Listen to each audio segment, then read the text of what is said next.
Hey, folks, happy holidays and welcome to episode 85 of the GVGCast. After a few weeks away, I am back in the host seat. My name is Ash Paulson, and I am joined by my very good friend and GVG partner, Steve Bowling. Man, how are you doing? It's been a couple of weeks since we've done the show. Yeah, I'm doing good. I missed last week's show. I had a headache. I wasn't feeling too great, and of course, my absence led to having to cancel the show. So this episode of GVG Cast is fortunately 100% Discord free. So Yes. we will not be going down, even if Discord can't manage to keep up. But yeah, it's been a good couple of weeks. I've been working nonstop in my studio, which is getting ready. Like, it's inching closer to me moving from this room that you guys have seen me in since I moved to a proper studio setup, which I'm really, really excited for. Nice. I'm so looking forward to seeing that studio, man. You've been teasing us about it in our partner chat, and I can't wait. It's coming together. It's coming together. I'm really grateful to the folks at Elgato. They sent me like just a literal truckload of stuff to put in there to help make it. In fact, hold on, I'll show you all this. Oh, nice. I got an early Christmas present from my friends at Elgato. They sent me their new teleprompter. Oh, sick. So that'll be really how I'm interacting with y'all from the new studio, because I haven't shared it yet, but I've built kind of like a mini set for GVG Cast in there. Awesome. Where I actually have like my game collection, and I have a camera and lights set up, and I've got all my gaming memorabilia behind me and like a cozy chair to sit in. So I'm really, really excited for what it's going to be like. Oh, that's so cool, man. Yeah, I really want to see that studio in person. I've been trying to like find ways maybe to make it out there for the Seattle Sonic Symphony at the beginning of the month in January. And then, at that point, maybe I could see your studio in person. I don't know that I can make it happen, but I want to go so badly with you because it was such an amazing experience when I went with my wife here in LA. And I want to be there with you because I know you and I are both like the hardest core of Sonic fans. And I want to see your reactions to that amazing show. Oh, I want to so bad. I'm definitely going to do my best to make it out there for the symphony and just grab like an Airbnb for the night or something.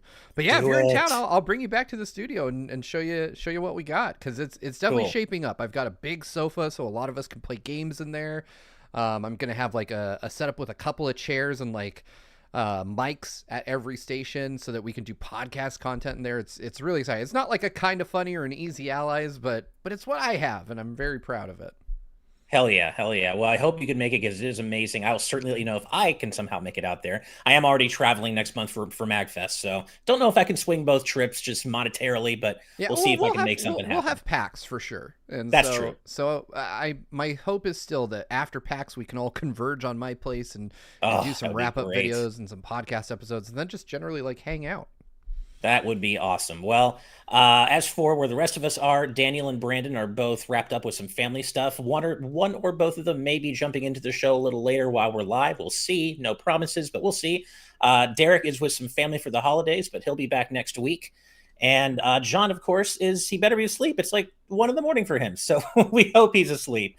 And once again, we are sorry that we missed last year's show. When Derek runs the show, we usually do it through Discord. And as you all know, Discord crapped out and had its outage at the worst possible moment. So we were planning to go live last week, but we just couldn't swing it because of that Discord outage. But Steve, my man here, we're using a different platform, so we don't have to worry about Discord crap in the bed today. So that's right. Hell yeah. And of course, we've got some birthday shout outs to do for our patrons. We have quite a few from both last week and this week. So happy belated birthday to Z Patty, who celebrated theirs on the 16th, Jess, who celebrated theirs on the 17th, Refined Pet on the 18th, Super Gamer Dude 101 on the 18th as well. And Jim Wakeland on the 18th. 3 patron birthdays on the 18th, and then a Magish on December 20th. So happy birthday to all of you, and thank you so much for being in our community. You guys are all awesome. Yeah, happy birthday, everyone. Yeah, so it's the holidays, man, and there wasn't too much news from the week, at least positive news from the week to talk about, and we'll get to a little stuff later, but this is just kind of a vaguely holiday themed episode of the GVG Cast, and so I wanted to ask you, what are your plans for the holidays, man? We're in the midst of them already. Yeah, so unfortunately for me, my day job requires that I'm pretty much working every day that isn't actually Christmas. So I'll be doing a lot of work. But Okay. on a more personal note, this is my first Christmas in my home with my kids. For those of you that don't know, part of the change in my surroundings is that I actually like bought a house. And I want to be extra clear about the fact that this, while I do have a day job that kind of keeps me in the black, so to speak, in terms of my earnings and my day-to-day stability, I absolutely could not have bought this house without the generous support of the GVG community. Like, that little bit extra that this channel helps me bring in month to month helped put me over the top to get the mortgage on this house. So That's awesome, I man. owe all of you out there watching a debt of gratitude. Like, I wouldn't own a home without you. And so thank you guys. Like, you're all part of this. And it means a lot for me to be able to, be in this place. And if you've followed us since 2020, when we started, I've made like an annual habit of moving at this point. So, Right. um, you know, actually owning this place, hopefully that means that those days are behind me and that I'll just be here and I'll get to improve and make this place better. Um, so I'm excited to have my first Christmas in this place where I will hopefully have many, many more with my children. So it's really going to be, a family focused holiday, just me and the kids, doing typical stuff, baking cookies, making food, watching movies, definitely playing video games. I'm looking forward to Nice. catching up on the best games from 2023 that I didn't play. Like Alan Wake 2 is screaming my name, Final Fantasy Oh, yeah. 16. I'm hoping to get through at least a couple of those over my admittedly short break, but yeah, I'm super excited. How about you, man? Well, I am going to be mainly just kind of sticking around here for the holidays. My wife and I are going to be spending Sunday, I believe, with my parents, and we're just going to be, hanging around, eating, watching some movies, probably just hanging out. And then on Monday, we're going to be spending the day with her family. We'll be, doing the same thing, eating, playing games, just kind of Nice. having cool family time. And they want me to bring my Switch over to her family's house, so we'll probably end up playing some Mario Kart, some Mario Party. Family bonds will be shattered. It'll be very wholesome and great. I unfortunately none of them other than my wife is actually starting to get into Smash, which is really cool for me. She really wants Nice. to get better, so she started kind of properly training with Palutena. But unfortunately, nobody else in her family is a Smash player, so I don't think I'm going to be able to convince them to play that. But I can at least get some kart going and some Mario Party You know, going. I have turned my Switch for family gatherings into like almost exclusively a Jackbox And and Jackbox, yeah, everybody 1-2 Switch machine. Like, yeah, I cannot tell you how insanely well those games go over when I bring them to people's same. houses. I had a holiday potluck at our place last year just for a bunch of friends, local friends, and of course we played Smash. But Jackbox came out very soon after that, and that was pretty much the game of the night or the games of the night for the rest of the potluck. So Jackbox always goes over well. I haven't actually played Everybody 1-2 Switch yet. I know we It is did. Yeah, it you is like the. underrated, man. It's Yeah, really underrated. that's what she said. We did one with a bunch of our patrons in our server, in our Discord server, but I wasn't able to make it for that, so I didn't get to experience it. Yeah, one of these days I still want to pull together like 100 players to just play like a full lobby with that game and see what the hell that's I would like, love because to. I think it would be nuts, but it would be really fun. Yeah, I think Nintendo, come on, you've got billions of dollars. I know you don't want to promote this game, but if for some Right? reason you decide you want to, like Miyamoto really likes the horse mask guy, just fly us and like 98 of our friends to the same place, and we'll do it for you. Hell yeah. Azran in our live audience chat says they forced their students to play Everybody 1-2 Switch the other day, but they enjoyed it. So it was a good forcing, I guess. Nice. Yeah. And by the way, I don't know if this is still the case, but Whisperell also mentioned a little earlier in our live audience chat that you sounded a little quiet. I'm I always don't. quiet. No, I think I know what that is. I've been kind of futzing with my mic within OBS and trying to learn. Like, I actually worked with an audio engineer, who is a friend of the channel, and I asked them to help me kind of sort some microphone stuff out, but Okay, it is just kind of a weird thing where this mic sounds quieter in OBS than it sounds in my recordings. It's a little difficult for me to get it to like the sweet spot, but I'm working on it. gotcha. Gotcha. Speaking of Whisperell, I do want to also send over some good vibes their way because they did mention that their household has been ravaged by COVID.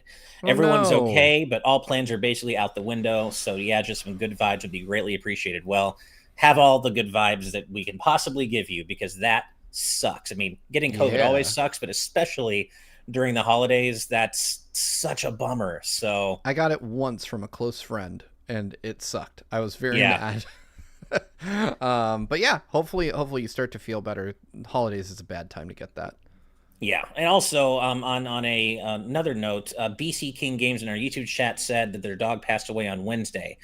So they're glad they could catch us live and surround themselves with the good vibes. Well, we hope we're helping you with such a difficult time in your life because that is just the hardest thing to go through. Anybody who knows.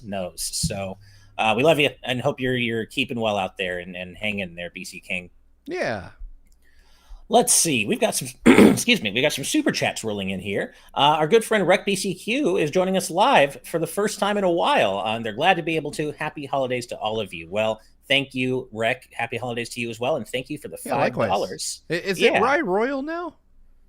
I think. Right. Am I thinking of the same person? I don't know.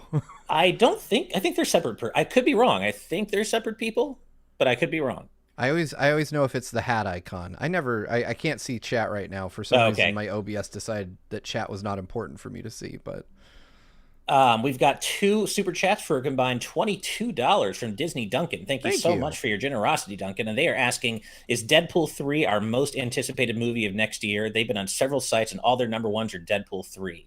Do you think it'll be something MCU fans love? Will it succeed or flop? And it certainly is their most anticipated movie.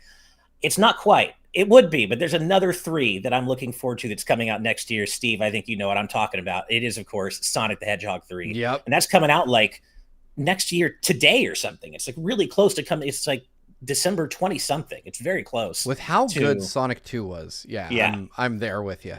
Yeah. So Sonic 3 is my most anticipated movie of the year, but Deadpool 3 is up there. And I think it'll be something Marvel fans love just because we're getting, Ryan Reynolds' Deadpool along with Hugh Jackman's Wolverine. What more could you ask for? That's going to be so much fun. Like, I feel like that's going to be an incredibly entertaining 2 hours. Oh yeah, So I think it'll be a good certainly. movie. I mean, I'll be honest. I think being a parent and being a single parent has led me down the path of not really getting hyped for any movie releases because I know that I Sure. most often don't get to see them. But it is a little different now because I live near my family and I get invited to the movies by people now. So I'm like, oh, like, all right. Like I saw Godzilla and I didn't think I'd get to see that in theaters at all, and it was excellent. I heard it was so good. Yeah, it is definitely, it lives up to the hype big time. It is such a good Nice. movie. I've been a little bit not caught up on movies lately. The last one my wife and I went to see was The Marvels, which we really enjoyed, despite it not doing well, commercially. We really liked it, but yeah, we haven't seen anything since then. We're kind of. She wanted to see the Hunger Games prequel. I've heard about Godzilla, of course. There's I'm just behind on movies right now, but maybe I can catch up over the holidays a little bit. Shadow the Cat 88 with $20. Thank you so Thank you. much, Shadow. Hey, Ash, just wanted to say thanks for the constant love shown to Rhythm Heaven. I got into it and played through Megamix on the 3DS. I enjoyed it so much that I bought Fever as well. I understand your love of it so much now. Well, thank you. I'm so glad. I'm glad to always bring more Rhythm Heaven fans into the fold. I only wish Nintendo was still a fan of Rhythm Heaven. They don't seem to care about it anymore. I want a new one so bad, but in the meantime, at least I've got great rhythm games like Hi-Fi Rush and Theater Rhythm Final Barline to play. And if you haven't played either of those, you should do it because they're both amazing rhythm games. And then finally, for now, we've got Thomas Nerds Out with $5. Thank you, Thomas. Your daily reminder to play Xenoblade Chronicles 3 and Future Redeemed. I finished both this year, and I flarkin' loved every second that I played. Well, I could not agree with you more. Xenoblade 3 was my game of the year last year, and Future Redeemed actually made my list this year, which all of our individual game of the year list videos are out except for Daniel's on the channel. So after we're done, if you want some game of the year goodness, go check out the whole crew's game of the year videos. They're a lot of fun. Please do. Yeah, please do. So you were mentioning over the holidays, right, Steve? Yeah, Yeah. FF16. I started it up today, And Oh, okay, cool. then I say started up, but continued my existing save for the first time in months. Alan Wake 2, I've been playing kind of in a more contemporary way. Like I picked it up because, and honestly, it was all Brandon heaping praise Yeah, on it. Um, really convinced me that I needed to give it a shot. Uh, and it was interesting because I was like, oh, I should play Alan Wake 1 and I should do this. And I talk a lot behind the scenes here at GVG about how we need to be more just like, instead of obsessing over doing things the right way, and I know this sounds weird, but just doing them. And hmm and I'm trying to take that approach to how I play games, because I'm like, okay, I could tell myself I need to play Alan Wake 1 remastered and then American Nightmare, but then in reality I'll just never play any of it. And so yeah, I'm like, I'm just gonna buy two, and there is something there's something kind of refreshing about that sense that you get when you buy a game versus when a publisher or somebody reaches out to you and they're like, here, please play our game. Because once your money's on the line, you're like, I'm going to play this. I am yeah, determined that I have to play this. And I'm not saying we don't play games we get codes for. We absolutely do.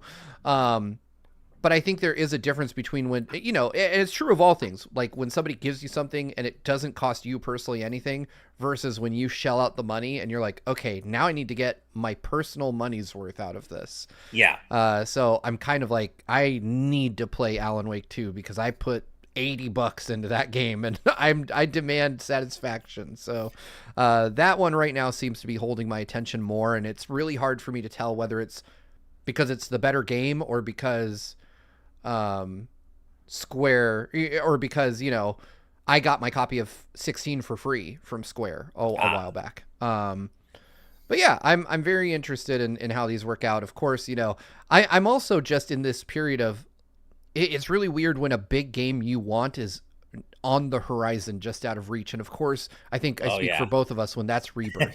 And so I'm like, Oh, not only that, but yes. I got to power through the games that I'm interested in so that I can get before February, so that I can get Rebirth and I can play the hell out of that.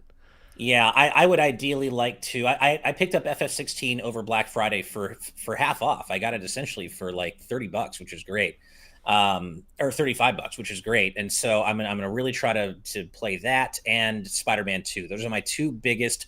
Like, well, and Alan Wake 2, but I've never played the first, and I hate playing games out of order. But like you, Steve, I feel like if I don't just play two, I'll probably never go back and play one and the DLC first. But I feel like my biggest holes in my gaming year this year, I'm pretty proud of my top 10, but my biggest holes were FF16 and Spider-Man 2, and I guess also Alan Wake 2. But I would like to at least knock two of those three out before Rebirth hits, because once Rebirth hits, it doesn't matter what I'm playing unless I'm playing something I'm assigned. It doesn't matter. Everything's off the table once Rebirth hits. That's going to be it for me.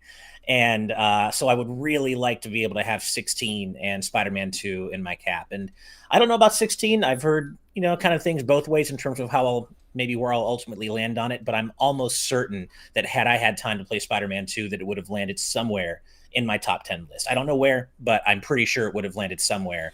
I played Miles Morales for the first time this year and absolutely loved it. Yeah, And I'm it's so glad so I played good. it first, though. My strat with games this year was to essentially, well, I started out just trying to play everything, and I learned really quickly. I know what you're smiling at. My strat at the beginning of this year was to just try to play a little bit of everything, and we were Right. doing game of the month, and unfortunately there's like two reasons why game of the month really kind of fell off. One was that it was a lot of effort, and two was that it was very little return. The videos just didn't do great. Yeah. So it was really hard to justify like spending a whole month playing every small release that came out. Right. When we were getting like 5,000 views on it. Right. It's just like I could spend the time either supporting making other videos or making original videos that were so wholly mine that would probably do a whole lot better. Right. But so my strategy quickly evolved to just be, I'm going to map out like the tentpole releases for the years, the ones that I kind of most people have their eyes on for potential game of the year contention, and then I'm going to make sure I play those. And even then I missed a couple. Right. Like Alan Wake 2 was a clear miss on my part. Like I did not see that one being such a strong contender for game of the year uh, from an industry standpoint at the time that it launched. And maybe that's just because I didn't play Alan Wake 1. Same. Yeah. Same for Baldur's Gate 3. Like it completely surprised me. And I'm not saying that as like an aspersion of the quality of the game. It's just I wasn't aware of Baldur's Gate really. Yeah. And so when it came out, I was like, neat, like a Dungeons and Dragons game. That's cool. And then it just kind of the wave of critical acclaim and the fan reaction just hit me like a tidal wave. Like I had no idea that it was going to Same. go off the way that it did. Probably in hindsight, as Dad Alpha Lion in our live audience chat points out, I probably should have shelved Starfield and spent more time with Baldur's Gate 3. Now, I don't know that it would have changed my opinion. I'm not going to lie. And I know that, man, fans have been coming at me in the comments for saying I don't like the game. And I'm sorry, but it's just not my kind of game. Like, and I don't think there's a problem. How dare you? I know, right? How dare I not like one game of many? Yeah. But if it's your thing, it's your thing, and that's super cool. Like, I'm glad people like it. But yeah, it just didn't work for me, and I don't think there's a huge problem with that. But I think that that's one that threw me for a loop big time, and I wish I'd been on it sooner, so that I could have given it more time by the end of the year. But yeah, it's just it was an interesting year, and I tried really hard to at least try every game of the year contender, and I think I got most of them. I gave all of them like a shot. Like I bought Baldur's Gate 3, I bought Alan Wake 2, I tried them. I think Alan Wake 2 is the only case out of the games that I played where it likely would have ended up higher on my list had I had more time to play more of it. Right.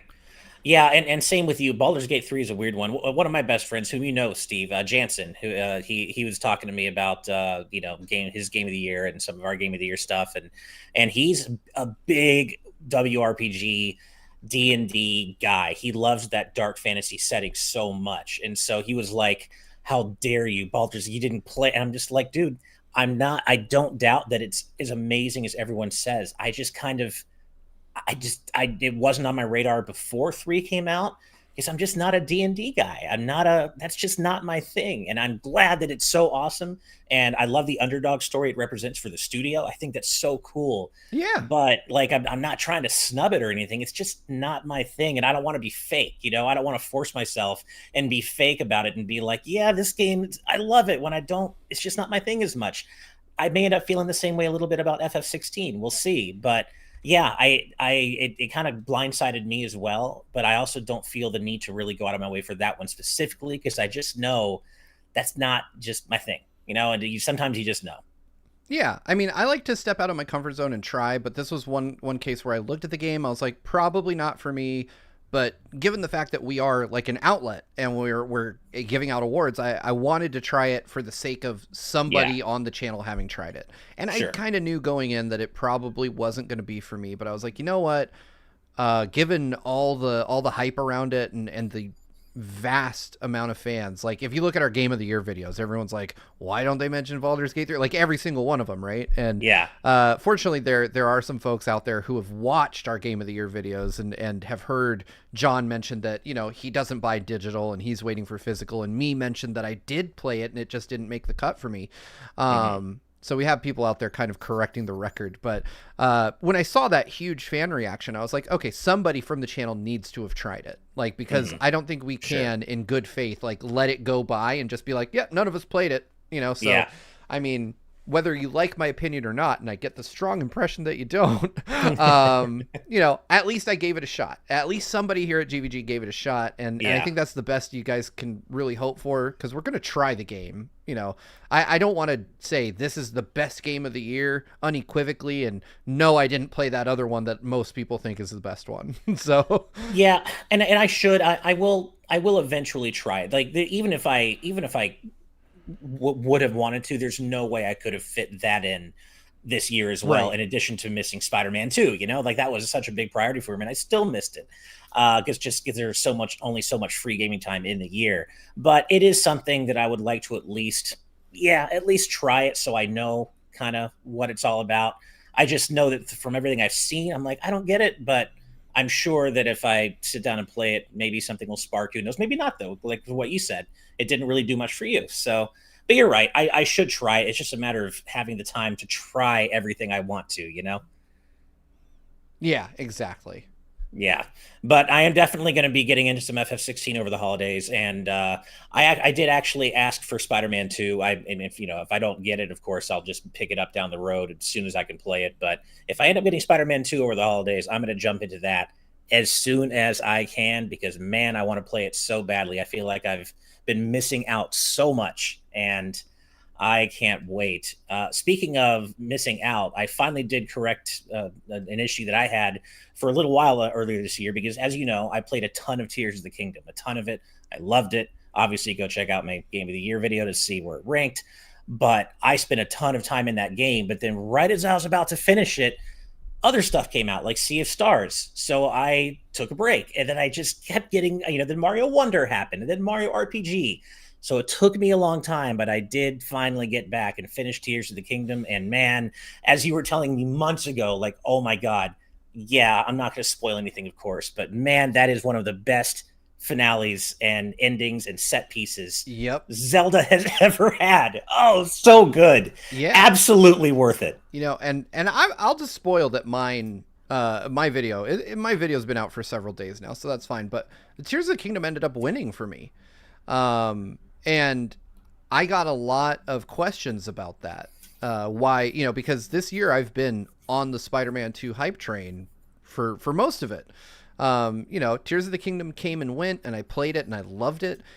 But after that point, once that Zelda itch had been scratched, Spider-Man 2 was like all I could think about. Yeah. And I played and beat and loved Spider-Man 2. I 100%ed that game. And at the time when I beat it and I published the review, I thought like, oh, this is it. Like, this is the best game I played this year. But I'm really not content to let like a 3-month-old opinion be where I land. Right. Like I think it's incumbent on me as a self-proclaimed video game critic to re-examine those opinions, after the sheen of recency bias has faded. And I played through not in their complete states, but I played through significant portions of both Tears of the Kingdom and Spider-Man 2 in the week running up to making my video for Game of the Year. And it was that final set piece that put Tears of the Kingdom over the top for me, because when I went back and I re-examined how those made me feel, how the ending of Tears of the Kingdom versus the ending of Spider-Man 2 really made me feel, I was like, it is, when I take those games as a sum total of the experience, I will say that neither game is perfect. And no game is. Let's be real. No game is perfect. They're the product of many people working together. But I would say that the difference between them, for me personally speaking, is so minuscule. It's like a hair's breadth. Like they Tears of the Kingdom just barely takes that edge over, because I mean, on one hand, Tears of the Kingdom has so many great moments, and there's so much technical wizardry on display. Oh my God, yes. But, I mean, if you want to knock Tears of the Kingdom, there are lots of valid complaints you could make. The game slows to a crawl when you use Ultra Hand. There's, the depths is interesting, but ultimately very empty. And the sky is similarly somewhat barren, though being a really cool concept. Whereas with Spider-Man 2, you have these amazingly well-made characters, with phenomenal performances. You have a true current-gen showcase. You have a lot going for that game, but it also falls flat in its own unique areas, and I'm not going to, this isn't a review of these two games, so I'll cut it there. But ultimately, like, if there was ever a year where I was like, oh, they both get it, I seriously considered for a while doing the kind of fake out and being like, they both win. But then I was like, we can't do that. People hate it when you do that. Been roasted for that. Yeah. Yeah. But no, that what you told me about the finale, what you teased, like just telling me how great it was, absolutely lived up to what you were. It was so, oh yeah. Oh my. And I was in the dark. I was by myself, had headphones on. It was just me in the game. It was transcendent. It was so good. We got a few more super chats rolling in. Y'all are so kind. $4.99 from Brando Tooney. I love that name. And it's your first super chat ever. Thank you so much. Happy Yeah. holidays. Look forward to more good vibes in 2024. Well, we will certainly be bringing them. Thank you. Jacob Tucker with $5. Thank you so much. January is going to be interesting for me. I'll be seeing Sonic Symphony, and 10 days later, I'm getting surgery to repair a hernia. Good vibes, please. Well, I wish you were seeing the Sonic Symphony after. I wish you could have that to look forward Yeah. to after your surgery, but either way, enjoy the show. It's amazing, and all the best to you on your upcoming surgery. I'm sure it'll go just fine, but sending you good vibes for sure. Yeah. Disney Duncan is back with $5 more. Thank you. Asking if Jonathan Majors should be recast or go with a different villain for Avengers 5 and Secret Wars. I don't know that they can go away from the whole King thing at this point, so I imagine they'll Yeah. just have to recast him. Well, I mean, they recast Rhodey very early on in the MCU.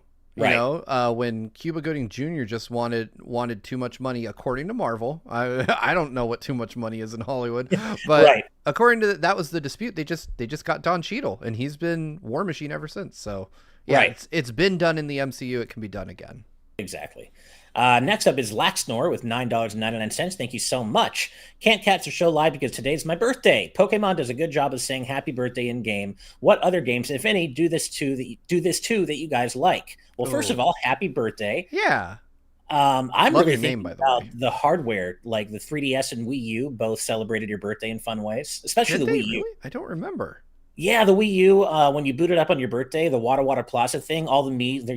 I think you get some confetti, and all the Mii's would do like a little waving at you, a little thing. It would just be different than your normal boot up sound. Yeah, Azran got me nailed to a cross with this one. Animal Crossing is the easy answer, and that's the one I Oh, was going to that's go with. yeah, When I reviewed New Horizons, like big pandemic feelings going on right then, and I got my little birthday party in there. It choked me up a little bit because I couldn't see my friends. uh So huh, it was very nice to get that. But yeah, Animal Crossing, it's just wholesome for me. That's the one I'd go with. yeah. Also, Cutie Caitlin in our Patreon chat makes a great point. The Wii message board, yeah, the Wii message board did that too. That was cool. I think Theater Rhythm Final Bar Line also it has bonuses for every Final Fantasy game's birthday, but I think if you log in on your birthday, you get a little bonus as well. Don't quote me on that, but I feel like I remember that's the case, but Nice. could be wrong. Next up, Mighty Invincible with $4.99. Thank you. I hadn't touched Tears of the Kingdom for months, but I just recently heard the main theme of the game again and got a strong urge to replay it from back to back. Yeah, I don't blame you. I use that main theme as one of the songs in my Game of the Year video for that portion, and it just gets me every time. Yep. Kaiser the Fighting Demon with $2. Thank you. Asking Twintel from ARMS versus Manal from Street Fighter 6. Twintel. You think so? Twintel literally bends time. Like That's true. She does. She has witch time, and she can keep Manal at bay with her hair. yeah, Like Manal just won't be able to get in. And Manon's a grappler, yeah. It just Yeah. wouldn't work out for her. What's she gonna do? Kick hair? Like Yeah. And then actually one more from Kaiser with $2 more. Thank you. Asking Steve from Minecraft versus Jonesy from Fortnite. Based on how broken Steve is in Smash, I'm going to go just with Steve by default. He can do crazy things in that yeah, game. that's a good question. I don't know. I don't know what Jonesy can do. I don't know anything. I mean, about he really can just shoot guns, but That's it, right? I mean, if you think about it, I'm a Steve, and if I got shot, I wouldn't want to fight anymore. So Yeah. But if we're talking Smash rules, Joker clearly has a gun, and Steve can tank many bullets from Joker. So Exactly. yeah, I guess Steve would take it. Fox has a gun. Yeah, I think Steve takes it. I think so. All right, so there was one bit of news from the week, Steve, that I wanted to get into a little discussion with you about. Ooh. Yeah, because I know we are big Sega fans. We're both really looking forward to this revival of all these, underutilized Sega IPs. It's coming. We had the first wave announced at the Game Awards. And so one of the things that's come out about one of these upcoming games since then is that the new Jet Set Radio game is going to be open world. And again, as friends who are both big Sega fans, I wanted to get your take on how you feel about Jet Set Radio going open world, apparently. I am so with regard to the open world thing, I'm cautiously optimistic because I think it's a good direction. I think as a younger person, when I played Jet Set Radio, to me that was an open world game, even though it was more of like a what we would call these days like an open zone game. But back then I was like, oh, you can go all kinds of places and graffiti all kinds of stuff, So it seems to me that they would just be removing like the loading screens between the zones and maybe just ditching the hub altogether. Um, so I'm not too worried about that. But when I look at Jet Set Radio, I've got two concerns. My two concerns are, one, it ditched the art style, which to me was the Right. most attractive thing about that series. Um, I don't know how it was in the US. I didn't buy, this is me being a damn hipster about this game, but I didn't buy the American version. I didn't have Jet Grind Radio with the Rob Zombie tracks. I had Jet Uh-huh. Set Radio, Yeah. which I'm glad is a name that won out over here now as well. Um, well, it did back in the Xbox. Jet Grind Radio was just the Dreamcast version. They're like, that was dumb. Let's fix it. Yeah. Um, but there was so much style in Jet Set Radio for the Dreamcast. I remember getting the Japanese copy, and this was back in the day when games were still expected to ship with instruction books. And of course, Jet Set Radio, like so many games of that generation, had an instruction book. However, Sega in Japan printed it on like intentionally like really thick, gritty paper. Yeah. So like the Japanese booklet is like this textural weird feeling to it that is so like in line with just the overall style of the game. Like Sega was so clearly going for I don't want to say style over substance, because there is great substance to the game, but in a sense that's what they were doing. Like they wanted you to know from even just touching the booklet that this game was different to others. Yeah. And I love that about it. But when I look at these screenshots of Jet Set Radio, like this new one, I'm like, it blends in. It blends in with like in the sea of Unreal Engine It games does. that are out there. And Yeah. I dislike that. I would not be surprised if this was built on Unreal. Like if you look at screenshots of No More Heroes 3, which also had a weirdly similar problem. Like No More Heroes 1 and 2 were very stylized, cel-shaded games, and then 3 is like a plasticky Unreal Engine game. Yeah. And I don't want that for Jet Set. Like Jet Set's defining trait is its pop, like its use of color and contrast and thick outlines and just Yeah. aggressive, like the characters feel like graffiti in a way. And so I hope that Sega kind of sees people like us talking about this and go, all right, let's rethink the art direction a bit. Like it's 50% there. The character models, the animations, those all look well. Like I don't want to say the character models because 'Cause we don't obviously know that yet. implies the art, but like the animation that we see, Professor K looks really good. It's just Yeah. the art style they've applied to that model. And so if they brought it back to like the Dreamcast cel shaded style, I'd be so happy.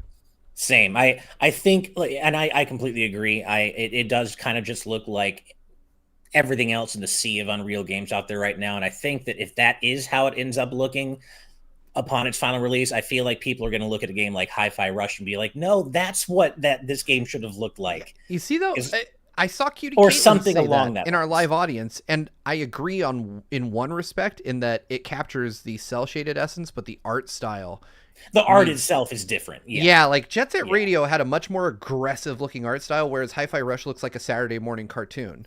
Yeah. And I want like the color palette of Hi-Fi Rush, but I want Exactly. that Jet Set Radio art style. In fact, you know what? I think a great evolution of it, or a great comparison point, would be, and this is going to sound real weird, in Mario Strikers for the Switch, when they do their Oh, super sure. moves and like you Yeah. got the crazy lines and all that. Like Yep. I would love to Totally. see Jet Set Radio with that kind of energy to it. Yeah. Um, I think that there's a path forward here, but a couple of these Sega games that they announced are a little concerning to me, and Yeah. I have a I was about feeling to say. that we'll get further into that. But Jet Set Radio, I definitely play it. I just hope that either by DLC or that they just come to their senses and realize that fans, that the aggressive look of it was part of what made it as popular as it is. I Right. hope that they realize that. Same. And you mentioned some of the other stuff that you're concerned about. And I was actually going to mention one that I'm a little bit in particular concerned about. Now, of course, I was caught up in the hype during the announcement of the Game Awards. And of course, I'm Yeah. happy to see that Streets of Rage is still Thank alive. you. That's where I was. But Yep. yeah, so now it's called what? Streets of Rage Revolution is what they're calling it Yeah, now. and it looks And bad. I want to be excited, but I don't know about them making it a 3D brawler, man. I don't want to say that I'm opposed to them making it 3D on principle. Yes, I think, just because I'm a snob for Streets of Rage as it is, I would prefer it to stay 2D.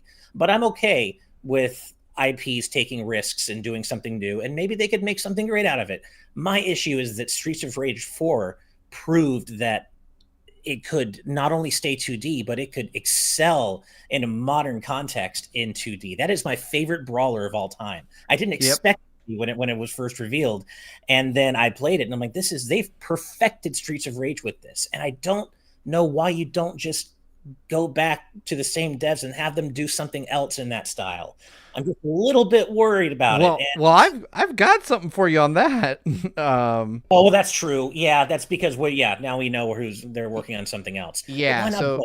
Why can't we have both? Streets of Rage in particular in that presentation stood out to me as like looking pretty rough. I Hmm. agree that it's not the perspective I want. Like it's not the camera perspective I want. It's not the art Yeah. style I want. It doesn't even look like I would argue technically even the genre that I want. Because Mhm. Streets of Rage 4 just needed, like you said, kind of a copy paste follow up. Like take what you did, make it better, and ship a Somehow. very similar game, because Yeah. Streets of Rage 4 was as close to perfection as we've gotten in the beat 'em up genre in a long time.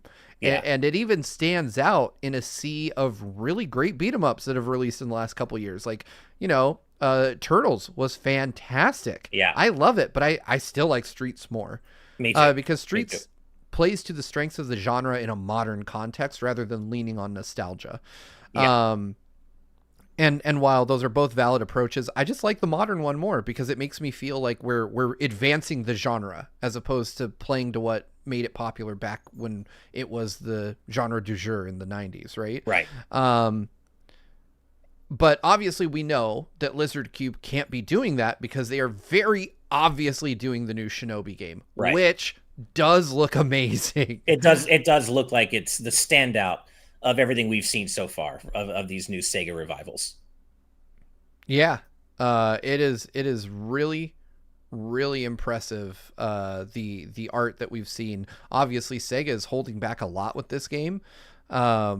But I anticipate that of the whole batch of games that we know of, because they said there are more IP revivals coming that they're working on, Yeah. which We actually got some trademarks for them, and I was going to mention that. oh, So we I actually want to got hear some. these because I don't know about that. Yeah, so the ones we don't know about yet, but were revealed via trademarks are Alex Kidd, Afterburner, House of the Dead, Super Monkey Ball, and the one that I just hope they get perfectly, Outrun. A new Oh, Outrun game? baby. Oh my God. If they nail it, a new Outrun game would make me explode. I Like, I oh, need Oh my gosh. Yes, yeah, for those of you saying that I'm not going to read that verbatim, but I am very excited. You know what? I'll be right back. I'll show you. Hold on. Hold on. oh, here we go. Afterburner, though, yeah. Oh man, I want Afterburner and Outrun so badly. I'm not sure I trust House of the Dead for it. They've had a lot of chances to get a House of the Dead right again since 4, and they haven't really. So, the remake wasn't the business. So I don't know about that. Super Monkey Ball, I really liked Banana Blitz. So Monkey Ball, as long as you don't screw it up, I'm going to be pretty happy with no matter what. It's Monkey Ball is just great. But no, Outrun though, Outrun baby. I love me some arcade racers, and Outrun is one of my favorites. And if they I nail knew it, exactly where I had this. nice, hell So, yeah, I've been holding on to this for years and getting a new one would just be amazing. So, Afterburner is awesome. Yeah, yeah, Afterburner. So my history with Afterburner, if you weren't there, and none Mhm. of you were, audience, I know none of you were because your average age is like 20 something. Hey, I was there. Yeah, I was there. our arcade machine for Afterburner was the shit. Yeah, Like it was. it was a cockpit that you sat in that actually like pitched and yawed like while you were playing the game. My mom would take me to the arcade in the 80s, in the 80s, and she would only take us to arcades that had Afterburner so that she had something to play. Like Nice. she would just pump quarters into that. That's awesome. Yeah, it is an incredible game. But yeah, all of those. Alex Kidd is great. Afterburner's great. I'm sorry, I lost you after Afterburner. What were the other ones that we're getting? They are okay. So they're Alex Kidd, Afterburner, House of the Dead, Super Monkey Ball, and Outrun. House of the Dead and Super Monkey Ball, I'm not sure about. I hope that doesn't have anything to do with Forever Entertainment.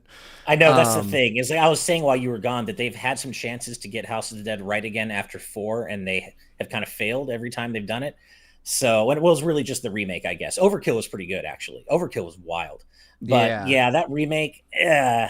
And apparently they're working on a House of the Dead 2 remake as well.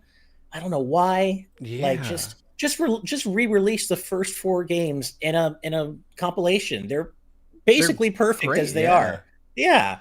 So I don't know if I trust House of the Dead. Super Monkey Ball got back on track with Banana Blitz. So I feel like, maybe Monkey Ball will be fine. I feel like, Monkey Ball's pretty consistent, I yeah. think. Outrun though, oh man, I know. listen to me, Sega, please, please I know. get somebody that excels in 2D art to do this. Just trust me, it will. I know it'll be cheaper. I know it will be cheaper to make it in 3D, but just get some really good 2D art for that, and Oh, go heavy on like the crazy synthwave stuff, man. Like give me all yes. the 80s ass tracks to drive around to, and I will buy that game day one. I absolutely. That's not even it's not even a question. One of the games I go back to still and play most is the Sega Ages version of Outrun on my Switch. I love booting up Sega Ages Outrun and just playing that game at just that perfect 60 FPS and just vibing to that amazing music. Outrun is just it's the best, and we don't have enough great arcade racers today anymore. Period. So I really hope they nailed it. And you were talking about the Afterburner arcade machine, man, and I was going to bring up the fact that I used to have an arcade when I was younger near me that had the Outrun 2 SP full Ooh, cabinet with the haptic seats that you're in, like the nice. head to head like two player versus haptics. It was so I mean you've played it. Yeah, Like yeah, Outrun 2 in the arcade when you have that special machine. Oh man, it's so good. And then there's also Outrun Online Arcade for the Xbox. It was Xbox Live Arcade, and it's still stuck on that platform. And it was such a good game too, and it's one of the few games that wasn't carried forward to Series X via backcompat. So you literally can't play it on anything other than 360 or an emulator, I guess. But I'm like, yes, please bring this series back and do it right. yeah, I I would want love to so that. much. Alex Kidd, I don't know. I can go either way. I feel like there's a chance. I'm always down for a new Sega platformer, but I think I'd maybe like them to bring back something like Rystar Yeah. or something. I think that's cool. I played Alex Kidd back in the day, and I played the remake that came out for Switch, and I thought it was all right, but I'm not itching for a new one. Yeah. But it is too bad that I mean, of course, Sega has so many wonderful IPs. We're always going to complain until we get every single one. But it is a shame not to see Fantasy Star, Skies of Arcadia, Knights. I want a new Knights game that is actually faithful to the original game so badly. I love Knights. Also, yes, I agree, Cutie Caitlin. The Horizon games are good. I haven't played two, but Horizon Chase Turbo, I spent a good amount of time on that a couple of years ago, and I really enjoyed it. All Very right. Outrun esque and arcadey. Very good. Well, I have some breaking news. Ooh, It okay. We like appears breaking we are news. joined by Brandon Miracle. Hey, you made it. Hello. You made it. I And made that's why it. we don't use Discord. I'm slightly off Nice. center, I think, but I am You here. are. I had to move Oh you. yeah. Hold on, let me fix you. You caught us in the midst of geeking out about all the about Sega in general, but geeking out and also simultaneously sharing our concern for some of the upcoming Sega revivals, like Streets of Rage Revolution, and yeah. I was listening in the car on the way home, Oh, okay. so So you know. I'm up to speed. Okay, so you know. Yeah, What are you particularly looking forward to from or concerned about from these impending Sega revivals, man? I guess it's just the fact that it's Sega. Is that a mean thing to say? No, it isn't. I say That's that as a fair. lifelong Sega fan. That's They fair. definitely know. I mean, it's like I don't know what to say. Like hardware, Sega was at least like dollar store Nintendo, but I feel like Sega these days is like Wish Nintendo, where they're like, we're gonna do Oh your no. favorite thing, and we're gonna screw it up even worse than Nintendo would. Like we're gonna we're gonna slap in something you really don't want. For me, Yeah. like, it's cool that they're doing these things, but it is 100% not worth it if they're not going to be good end products, right? Like, I hope that they're letting devs take their time, put the energy into those games to make them what fans are hoping they are. Because otherwise, it's just gonna be a bad look once this is all said and done. Right, agreed. I think that Sega has the potential to do it. I do think one of the things that is encouraging to me is that it appears that all of these are farmed out to outside studios. Hmm. And they have had a recent spate of what I would call success with doing exactly that, like taking the Mercury Steam approach and letting a dev who's really passionate about the actual IP make the game. And I think, you know, with Streets of Rage and with other games like that, with Wonder Boy, we've gotten some pretty good results that I don't think Sega would have been able to produce on their own. Right. Yeah. Yeah, so it's it'll be interesting to see where things go. I really enjoyed the initial hype of the announcement, but when of course when I came back down to earth, I was like, okay, as exciting as it is that Sega is remembering that they have all these underutilized IPs that they're going to bring back, this could be done to varying degrees of success. So it's best to kind of temper our excitement. But hey, maybe the best will happen and they'll nail it. I mean, I they've do sure find it shown they can with funny. Streets of Rage 4. They I they did find the it right thing funny with that that. we're essentially talking about post nut clarity with Sega. We're like Yeah, that once you yeah. come down from Sega dropping 5 games on you, you start to realize, oh no, Also, Uh, mistakes. dropping 5 games like that is very abnormal for any it developer is. or publisher. So, Yeah. you know, it it's okay to be cautious going into It this. Well, is. and it may not even just be five, because we were also talking about how there were other trademarks we didn't know about that came out after the Game Awards, like House of the Dead and Alex Kidd and Outrun and Super Monkey Ball. So it may not just be five. So, yeah, but you're totally right. But Brandon, you got here at the perfect time, because the other thing I wanted to talk about concerns the Mario movie, and well, in a couple of different ways. First of all, late last week, Jack Black mentioned he's still waiting for Universal to relate a Mario movie sequel, which of course it's gonna happen. But he also said something interesting. He said that he would personally prefer it to be a musical titled Bowser's Revenge. And as our resident Mario mega super giga fan, I want to know how you would feel about Super Mario Brothers 2 movie being a musical. Uh, I like musicals. Yeah, Most of Disney's classic animated movies are musicals. right, Um, Peaches was wildly well received amongst fans and non-fans. right. So I can't say I'm against the idea, as long as the music and the musical numbers are just a backing to a competent narrative. Like, Sure. if it's a Super Mario Galaxy movie, honestly, a musical would make sense for something like I that. could see that. Yeah. The music in that game, or both those games, is fantastic, and I could see them getting away with it. Wow. But do I want that necessarily? Mhm. No. But did I Yeah. want Illumination to make Super Mario Brothers? No. Fair point. That's kind of where I'm at too. I mean, it's not what I would. And to be clear, I know there are people in live audience saying Jack Black doesn't make that decision. I know. I'm not saying he does. This isn't going to probably happen. It's just saying what he would like to happen. I'm with you, Brandon. I would be open to the concept, but yes, at least on the face of it, I don't think it's something I would like to have happen. I But I you're not actually wrong. think that Wonder would lend itself to a musical better Yes, because it it has would. so Yeah. much musical influence within the game itself, like mechanical musical influence. Hmm. You So you also could, look at Mario as a brand, and like, especially with Mario 3, which is a stage play. Like, Mario is inherently very performative and musical to begin with. So Right. I don't think it's too out of the question.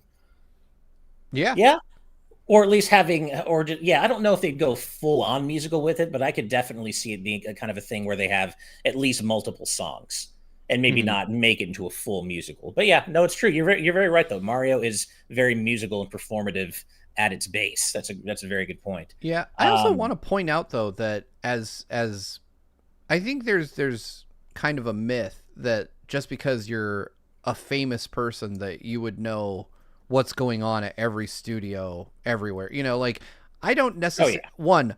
I firmly believe that there's already been a decision made about whether Oh, or me not too. to make a Mario 2. Oh Oh, yeah. totally. There's There's no no doubt way about they it. looked at, well, we made Yeah. $1 billion. Nah, Yeah. we're not. We have to think about whether we want to make another billion. Yeah. Yeah, no. No That doubt about it. decision in my mind has already been made, but I don't necessarily believe that they just reach out to the previous film stars the minute they greenlight the movie and get them involved, because obviously you need to write a script, you need to do pre-production, you need to figure out what the hell the movie is, and then once you start firming those ideas up, then I'm sure that's when you start talking like to publicists and like, hey, we want Jack Black to do the Peaches thing again, you know, like Yeah. can we Yeah. get him back? We're gonna do it's gonna be just 2 hours of him screaming Peaches. Right. But yeah, I believe that they likely have already made that decision, and there just hasn't been PR around it because it doesn't serve a good purpose right now. Like, I think when we Right. hear about stuff like that, those decisions were made months prior. They're just now ready to tell you they were made. Like, oh yeah, Yeah. we greenlit Mario 2 7 months ago, and we've been working on a script that whole time. Yeah. Also, like that movie ends in a way that is very sequel baity, right? Like they Oh, pretty totally. much had the plans to do this from the get-go. Oh yeah. And obviously, like you said, the just the buckets and buckets of money they made, it would just be stupid not to do another one. Right. Absolutely. And there's, yeah, I completely agree with both of what you both just said. Now, on this note, or on this topic, going back to Illumination for a second, they have reportedly or are planning to pitch Nintendo on a shared cinematic universe that would allegedly culminate in a Super Smash Brothers movie. And do Oh. you think, who knows if they have done it, if they're going to do it, but that's the report. Do you think Nintendo would bite on that? Nope. Yeah, I don't either. I I don't think either. Illumination excels at family-friendly films, Yeah. and I think that Mario is very much proof of that. Like it definitely has a bit more edge to it than I would have expected, but edge for like a kids film or a family Right. film. I mean, the movie does have a fight scene with Donkey Kong, and the scene is literally called Smash. Yeah. And he Yeah. does his forward smash. Mario like Yeah. literally does his forward smash. Yeah. I don't Or think forward that air. they would set up a shared cinematic universe necessarily. Like, I don't think they're gonna have to go that deep.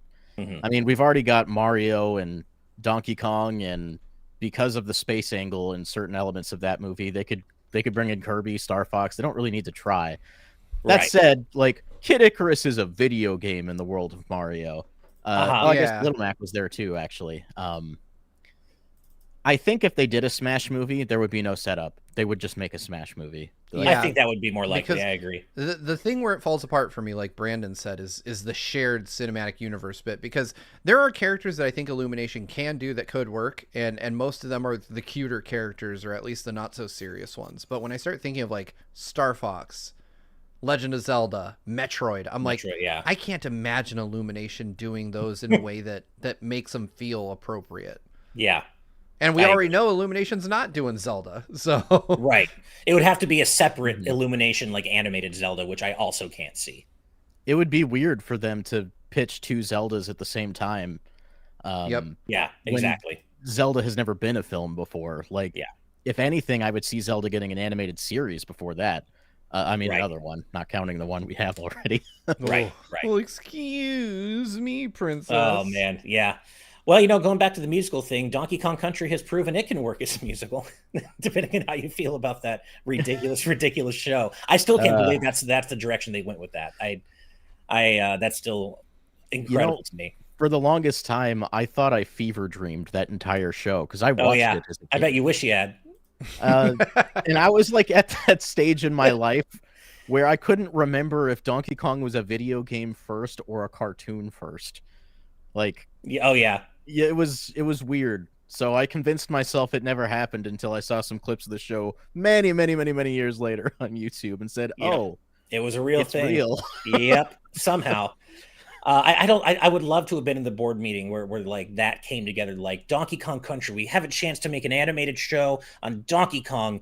What's the way to go? A musical. That's it. When I look at Donkey Kong Country, I think musical. Done, done. Like, how did that even happen? It's weird though, because at the same time, we could have gotten a lot worse than what Yeah, we Yeah. actually that's true. received. That's true.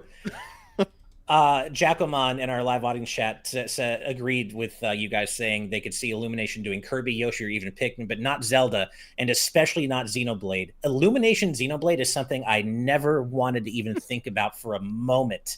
An So, anime studio is going to do Xenoblade if that ever yeah, happens, right? yeah, Like, Yeah. there's I'm no a, way someone else does. I'm a bit yeah, surprised that we didn't get an anime studio for Zelda, to be honest. But then again, yeah, that is probably my bias because I really, really loved that Palutena trailer with everything I have. My yeah, assumption is that Miyamoto wanted to make a live action Zelda specifically. Like, Yeah. this wouldn't be happening if he didn't have the idea first. yeah. Agreed. Agreed. I think obviously, and I'm not saying he doesn't deserve the deference that he gets at Nintendo, but Mhm. I think that when Miyamoto has an idea, there are very few people who would be willing to be like, "No, Yeah, don't do And that." yeah, and like they did a pretty good job with the Mario movie, so I'm certainly willing to wait it out and see how it turns out. This is, we've talked about this before, but this is not what I would have wanted, but it's what we're getting, so we might as well just I take it. truly believe that we are going to see liberties taken with Zelda that will make it almost feel like it's not Zelda. I think that because to make, I mean, when I think about making Zelda work in with real people, I'm like, there's so much as it stands. If you just copy pasted any Zelda game, there would be so much suspension of disbelief necessary that it Mhm. would break my brain. Like I'd be like, all right, the guy wears a really dorky hat and a tunic, and he has Mhm. pointy ears, and for some reason, Ganon is like arguably a Middle Eastern looking fellow with bright red hair. Like none of it adds up to something that wouldn't feel like Demolition Man or something. Right. It's really hard to visualize, even though we've known about it for a few months now. It's really still hard for me to visualize that live action Zelda movie in my head. I really can't imagine what it's going to look and feel like. And you could be right, Steve. It could culminate into something that does not necessarily feel like the Zelda that we know and love, in terms of it just being being really different from what we expect. Yeah, I'm thinking that we get something more akin to The Witcher, like something Yeah, that is gritty and dark with a fantasy setting, but and it has things that are true to the source material, but they've been heavily modified to kind of make more sense when real people are engaging in those activities. yeah. Mhm. Agreed. All right. Well, we should move on to our patron topics pretty soon, but we do have a few more super chats rolling in. We got a pair of super chats from Disney and Duncan for $4 total. Thank you so much. And these are for you, Steve. I think. What do Oh, you think about Quan Chi in Mortal Kombat One and the Christmas fatality? Have you checked out either so I have of not those? played any Quan Chi, Okay. so I don't know what his fatalities are because I don't like to look them up. But I Yeah. did get suckered into buying those seasonal fatalities, so I have the Christmas fatality and I used it.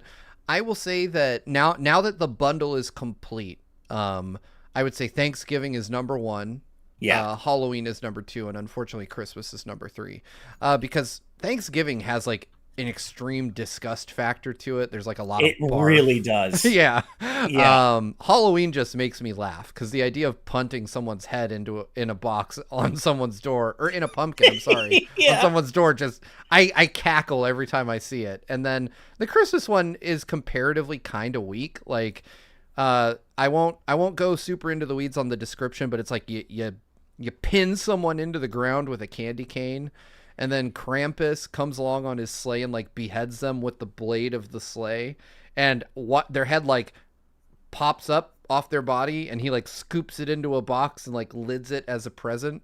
And then you hear him saying "Merry Christmas" as he flies away, and I'm like, it's kind of funny, but it's like it I mean, needs you pretty that much one described it. little bit extra. Well, trust me, I was trying not to describe it like in gory detail, Right. like Right. because it's a little bloodier than that. But yeah, I think that it needs something to make it funnier. and I don't Mhm. know what that is. Like the Yeah, just a simple thing like the Halloween one is easily the funniest one of the three. I But agree. I just watched it while you were talking about it, and yeah, it's the weakest of the three in my opinion, for yeah, sure. yeah, I'm a little Um, disappointed. Quan Chi though, if he doesn't have it, I'll just tell you this, Disney token. If he doesn't have that fatality from MK4 where he like rips your leg off and then beats you to death with it, it's not for me. He yeah, needs to have that. That's an all time classic. That's goaded. that's gotta have. Yeah, that's a gotta have for sure. Leo Flo with a topical super chat for $5. Thank you so much. What is y'all's favorite winter/holiday stage in a video game? For me, it's Ice Paradise from Sonic Advance 2, and that's a really good one actually. I love Ice Paradise Zone. For me, I Ooh. think it's Christmas Nights as a whole. I love Nights already, and just the whole holiday Christmas theming that Christmas Nights represents. It's just always so cozy to me, and yeah, I think Christmas Nights would be my answer for that. Oh, that's a I, tough one for me. just the whole snow world in Diddy Kong Racing has a very Christmas attitude that I always enjoy. I used one of the songs for that in my Game of the Year video, actually. Nice. Oh right, yeah, You know what? nice. I'm gonna go with a decidedly darker pick. Uh Crime scene cleanup, Santa's workshop. There's like a there's like a dedicated Steam game that's like you clean up crime scenes, and they released a standalone episode that is just Santa went nuts and murdered all the elves in the workshop, and you just have to clean up the workshop. Like that's it. You're just mopping up elf blood. oh my god. Wow. Okay, that's you said you're going with a darker answer. You didn't lie. You did not lie. All right. Well, moving on from that, then going right back to Mortal Kombat 1, we've got another $15 from Disney Duncan. Thank you so much. Talking about while they love Mortal Kombat 1, they don't like that they can't access some of their content when the server's down, such as character skins and such. Oh. And the Switch version has gotten better load times. They're faster. They just need to fix those character models. Yeah, I heard the patch they recently introduced into the Switch version did make some things quite a bit better, but still, that's not decidedly not the platform you want to play Mortal Kombat 1 on Yep. if you can help it, for sure. All right. And then one more for now before we move on to our patron topics. Alan Wilkinson with £2. Thank you so much. Mario Musical, Singing Wario and Waluigi. Anyone? No, no, thank you. I don't need Singing Wario or Waluigi in my life. No. I'm good. I'll take it. I figured you would be the one to say, yeah, sure, why not, Brandon? Yeah, figured.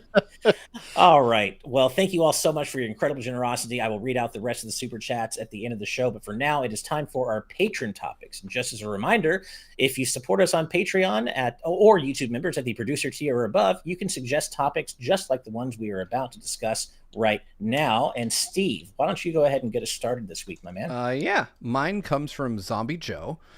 Zombie Joe wrote, whenever a conversation comes up about playing games online with other people, more often than not, it ends up turning into folks talking about the negative interactions they've had. Because of this, I'd like to flip the conversation around. What's some of the best and most wholesome interactions you guys have had playing with or against random people online?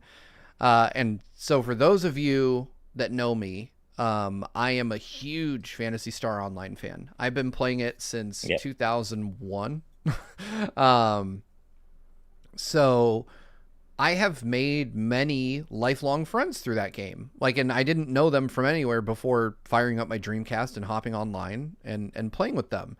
But these are, so basically just through, needing help from people to find a piece of loot or hunting for a piece of gear in a stage in PSO, I formed friendships with people that are still going to this day, like 20 something years later, some of my That's awesome. oldest friends. And we still get together and we play PSO2 New Genesis now. So to me, that is that to me is a really cool kind of interaction that I've had online. I would say by and large, yeah, negative stuff comes when you play online with people, but those few online interactions that I've had that are positive really stick with me. Nice. Nice. I love that. Yeah. I definitely made some lifelong friends prior to online gaming through things like AOL message boards and stuff, but I can't think of any friends I've made via like more recent online gaming, or yeah. But I guess I do have something of a doesn't involve a lifelong friend, but I do have a fun memory that back during the early days of online console gaming, I used to play Ridge Racer 6 on Xbox Live and Xbox 360, and so many late nights playing that game. But one of my very first Xbox Live friend that I made, like the day that I got my Xbox 360 with Perfect Dark Zero, was a person, and this is just the best username ever, literally named Barf01.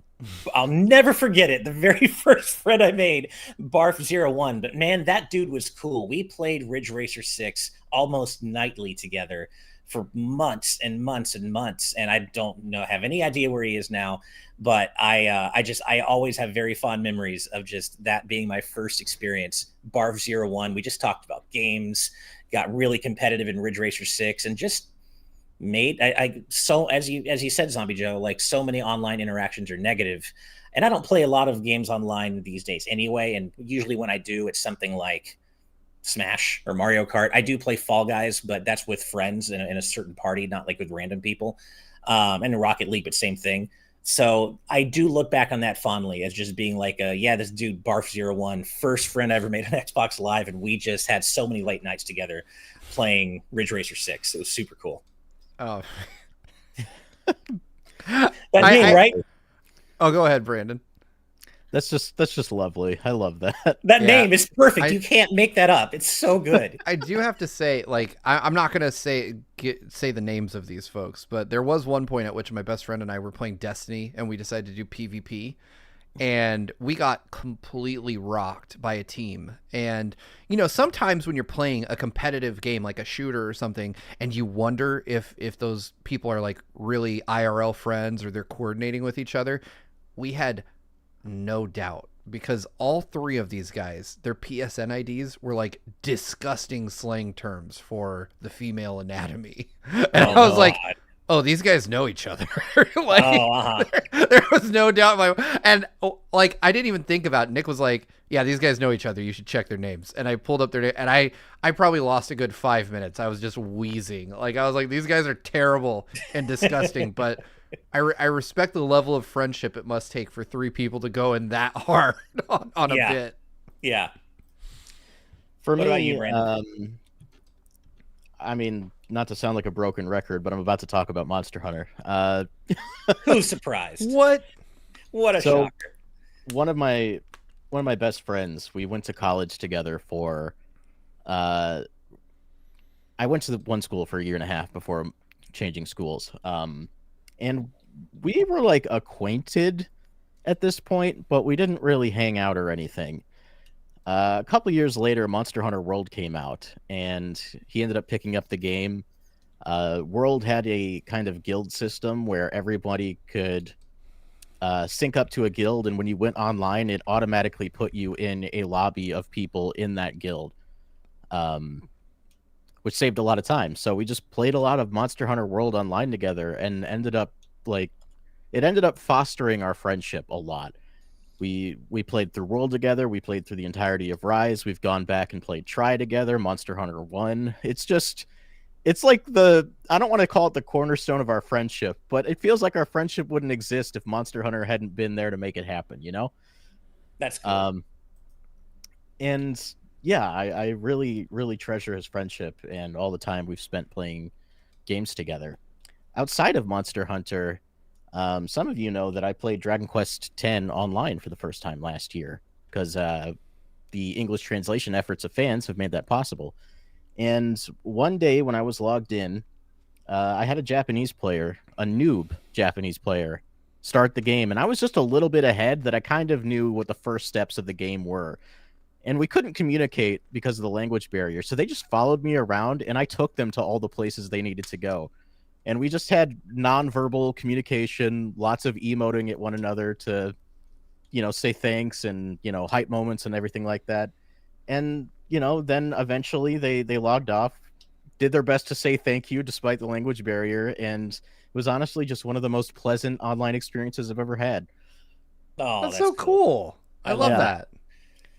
That's great. No, in kind of a similar vein, this isn't online or anything, but like I would not have a lot of the best friends I do today if it weren't for DDR. Like if DDR did not exist and I didn't entrench myself in that community, and I would never have the circle of friends that I do today. So I totally get what you're talking about, Brandon. Like seriously, that's awesome. Well, cool. Well, thank you for that very wholesome topic, Zombie Joe. That was great. And Brandon, it looks like you have been able to pick out a topic now. Yeah, mine comes from Dead Alpha Lion, asking what has been the best or most memorable backseat gaming experience you've personally been a part of, where you were sitting beside someone playing through a game and were just along for the ride. I Oh, actually have the opposite situation where Oh I no. was the person playing and I had someone backseating me. okay. And that was my friend Jo, who you all know. She did our 3D logo animation at the start of all of our videos. She's awesome. Yeah, she's great. Um, she's the one who got me to play the Outer Wilds, and she sat next to me while I experienced that game all the way through. Because Outer Wilds is the kind of game where you can play it once, and after you've played it, you can't realistically ever play it again for reasons. Um, so she got to re-experience the game vicariously through me, and got to bear witness to all of my reactions to everything that game does. Uh, and it was just a really good experience for the both of us, and I treasure that memory a lot. Oh, that's cool. I love that. Yeah. Play the Outer Yeah. Wilds. I've heard amazing things about it. Yeah. Yeah, it's fantastic, and a great game to play with someone else sitting next to you for sure. Cool. Huh. I don't know. Steve, do you have an answer? I don't know I what I have. do. Okay, go for Mine it. is I'm gonna cast you back to the winter of 1991. I was sitting in my Nice. room. You have to kind of understand my living situation when I was 9 to understand this. But I was my brother and I shared a room, and we had bunk beds, and we didn't have a ton of stuff growing up, so we had like the TV in the living room. And after much begging, my mom got us like an old TV for our room. So we had like a little like 17-inch TV in there. Cool. And my brother and I would fight for console time because like we had a Genesis and a Super Nintendo, and only one TV to play both of them on. So in a rare moment of cooperation, my brother, who was almost 12 at the time, yeah, he ran down to the video store on his bike and came back, and he was like, I need to borrow your Super Nintendo, because the Super Nintendo was just mine. My mom, or rather my dad, who had just like moved in with my mom, like as like a peace offering to me, bought me a Super Nintendo for my birthday that year. And so he was like, hey kid, I got you a Super Nintendo, can we be friends? And I was like, you've won my heart, man. And so my brother, he's like, I need to borrow your Super Nintendo, I got the new Zelda game, bah, from the video store. And I was like, we will do this. And he plugged it in, and like, I didn't really have a leg to see. I wanted to play it, but ultimately I kind of understood he used his allowance to rent it. So for like 48 hours, I just watched him play this game. Like, I would maybe fall asleep, wake up, he'd still be playing. He played through all of A Link to the Past in one sitting. Oh my god. And it was one of those things where watching him play it, I was just like, this game is so cool.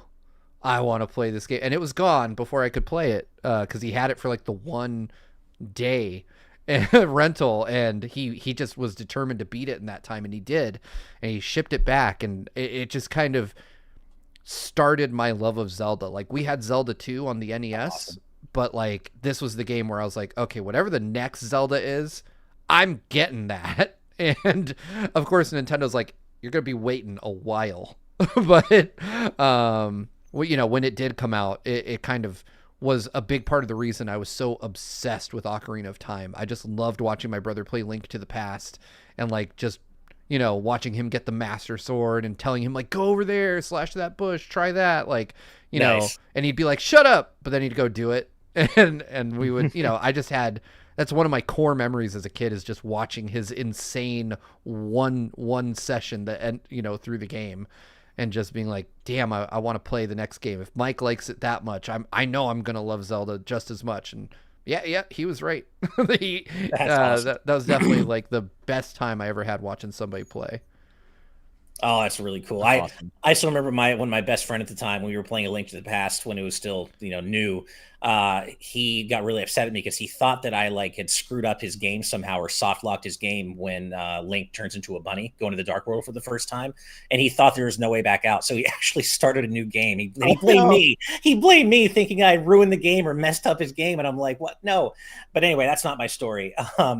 No, so Dark B Andy, actually, you mentioned in live audience chat if I was going to say my wife playing Chrono Trigger, because you remember me watching my wife play it for the first time, experiencing it. And actually, I didn't get to watch. I mean, I watched a little bit, but she was playing the DS version, so I couldn't really.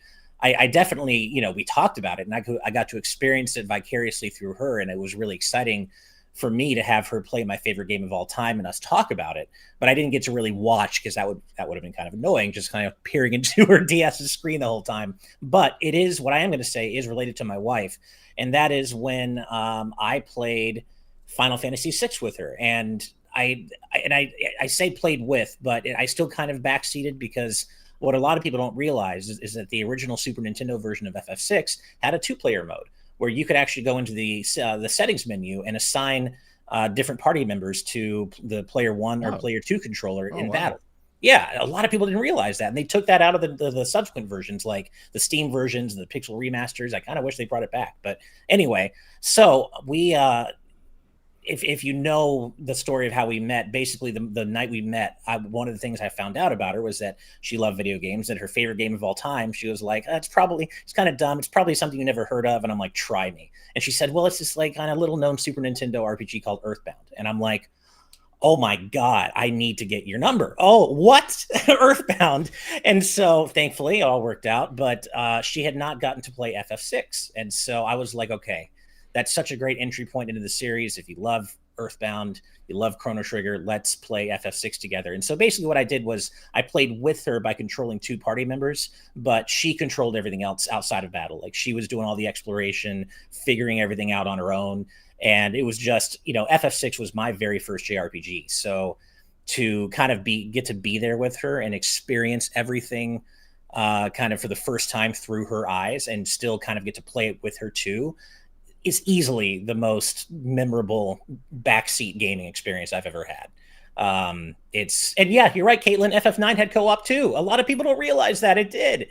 But yeah, so for me, getting to experience FF6 for the first time again through my wife and see her reactions to all the characters and Kefka and all the crazy stuff he does was just, and the music, and of course getting all that for the first time with her again, definitely my most memorable backseat gaming experience, if you want to call it that, for sure.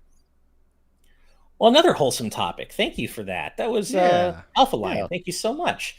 All right. And then my topic today comes from Ryan Hanley, who asks, is there an upward trend of more niche games getting official translations? For example, Switch is getting Game Center CX 1+2 in February. The first DS port was localized. I have that game. And the program itself seems to have a decent following in the US. Is this another Famicom Detective Club situation, or likely no chance? And it does seem to me like we are getting a little bit, like a few more of these niche games brought over to the US. As you mentioned, Famicom Detective Club, but we're also getting Another Code Recollection coming out. And I know we got Yeah. Trace Memory in the US, but we never got the sequel to Trace Memory in the US. So it was only in Europe and Japan. So I feel like there is actually a bit of a trend of these niche games being brought over, maybe as digital only releases, but still being brought over nonetheless. And I can't say that I would be too shocked if some publisher did pick up the Game Center CX games, because I think that would be really cool. And as you mentioned, the first DS port did come here. It was called Retro Game Challenge, I believe, and it was such a cool little game. I have very fond memories of it, and so personally, I hope it does. But I could actually see it happening in the current gaming landscape with more and more niche titles being brought over, especially with stuff like visual novels. We're seeing so many visual novels brought over now that never would have seen the light of day in the West before. So, what do you guys think about this? I feel like we're getting more niche releases. Now, I might have missed it. Are we actually getting the CX games translated, like, officially? No. No, Okay, I was that's the gonna question. say Is what is do we think it can happen in the current I landscape? think it can happen, and I think the Switch is a wildly popular console, and so I think that calculus is really the most important factor for a publisher, right? They're going to look at the install base and what they think they can move on that, and I think ignoring the Switch in this day and age is really not a smart move. Like, obviously the writing is on the wall that Nintendo's ready to move on to something else, even if they're not outwardly saying so. But I think if you look at the original game on DS that we got out here, what was it? It was renamed to something else. Yeah, it was Retro Game Challenge, and Thank it's you. Yeah. cool as hell. Yeah, I It's have such a I have cool my game. copy. I Yeah, actually just put it up in the studio, which is why I knew where Afterburner was too. nice. So I have like a retro game shelf in the studio that I'm working on, and I had put my copy of Retro Game Challenge up there. That game is worth a lot. Like, it is a fairly expensive DS game to get your hands on these days, I believe. Like, not prohibitively so, but definitely it's one of those ones that has gone up in value. At least last time I checked, which admittedly was a long time ago. Oh yeah, look, it's $100 for a complete copy on eBay right now. That's not surprising at all. So, Yeah. I mean, the loose cartridge goes for 42, 43 bucks. So clearly it's appreciated a bit, which not lots of games don't. But I think that there's a good chance that they'll look at that and be like, oh, it became kind of a collector's item. Yeah, we should probably release this one, maybe even in limited quantities like they did with Retro Game Challenge. But yeah, it's one of, I don't know. I think that there's definitely a good chance I wouldn't write anything off on the Switch at this point. Like, I think if they could get more games running on, I mean, any console that sells over 100 million units, publishers are going to take seriously. So, it's more of a licensing problem. But look at Taiko no Tatsujin. We're getting those games well, not every territory, but a lot of territories now, and all of the Japanese songs are intact. They're not doing what they did with the original Taiko Drum Master and just replacing the soundtrack. Right, that's a great point. So I do think we're trending towards getting more games. Like, it's happening a lot on Switch already. A lot of legacy titles that never came here are getting translations officially. So yeah, I wouldn't write it off. Yeah, and we've got a lot of great points coming in from a live audience. Azrin says this is following the great Ace Attorney Chronicles as well. That's a great point. Both GCM of Chaos and Alpha Lion mentioned Live Alive and Trials of Mana. So that's a great point. We're getting a lot of that stuff now. Not that Trials of Mana is niche, but for, it never came to the West before now. So yeah, I think that's a great point. And I think that's certainly possible in today's gaming landscape. And it may just be a digital only release for Switch, but even that would be more than enough, I would think, because these are games that really should be experienced. They so perfectly, or at least the one I played, Retro Game Challenge, so perfectly captured the experience of gaming in the 80s, in the pre-internet age. It's hard to explain how unless you've played it, but it really does capture the vibe of gaming in the 80s. And it's a really special experience. I definitely recommend seeking out if you can, and hopefully the the 1+2 compilation will be localized here to make that easier than ever. At the very least, like, technically speaking, you could still buy it. You could play it. Yeah, that's true. Yeah. You just might not understand it. Right, exactly. All right, and then really quick, we decided to do a group topic just because in the spirit of the Game of the Year season, we got a couple of topics anchored around Game of the Year. So we picked one just to mention very quickly. Dark B Andy asks, related to Derek and my top games of 2023 videos, what makes certain DLCs be categorized as its own game and why? So, for example, I categorize Xenoblade Chronicles 3 Future Redeemed as its own game. I believe you did too, Brandon. I did. And yes, and I also categorize Horizon Forbidden West Burning Shores as its own game. And so they want to know what the why, what the standard for doing that is, or our standard for doing that is. And for me, I guess kind of what it comes down to is just, is it a story DLC? Like, of course, games like Rocket League, like live service games, they're always getting new seasons, but that's, to me, that feels different than a separate story campaign that is added on to enhance or lengthen the original experience. Like, Burning Shores is a separate game, just like it's a separate story and a separate area away from the main game that has its own story beats, its own final boss, its own new enemies to fight, its own new upgrade trees and such. Same thing with something like Future Redeemed. That's its own 30, 40-hour campaign with its own completely bespoke areas, right?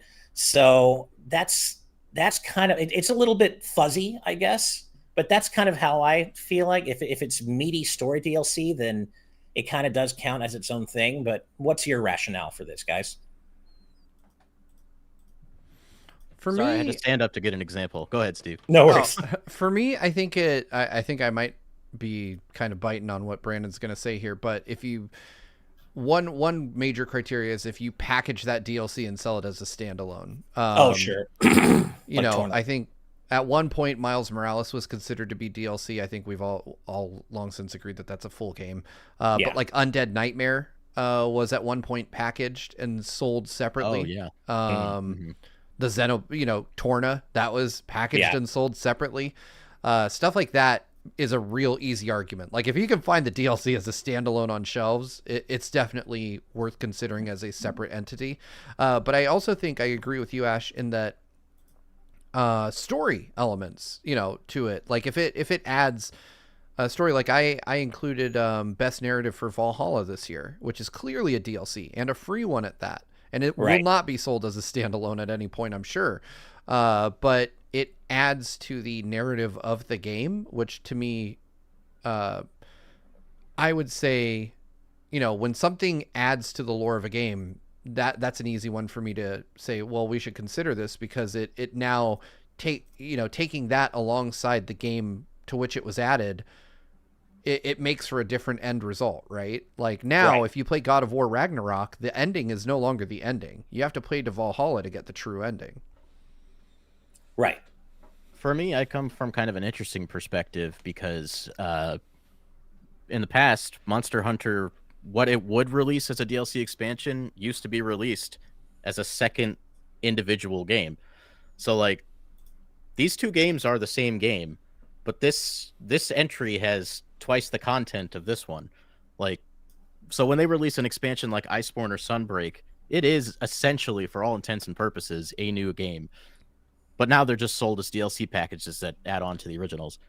Um, so for me, it just kind of falls under the same category. Like, is the content that they're releasing in the DLC comparable to what was in the base game? Because like Monster Hunter are not story-based games.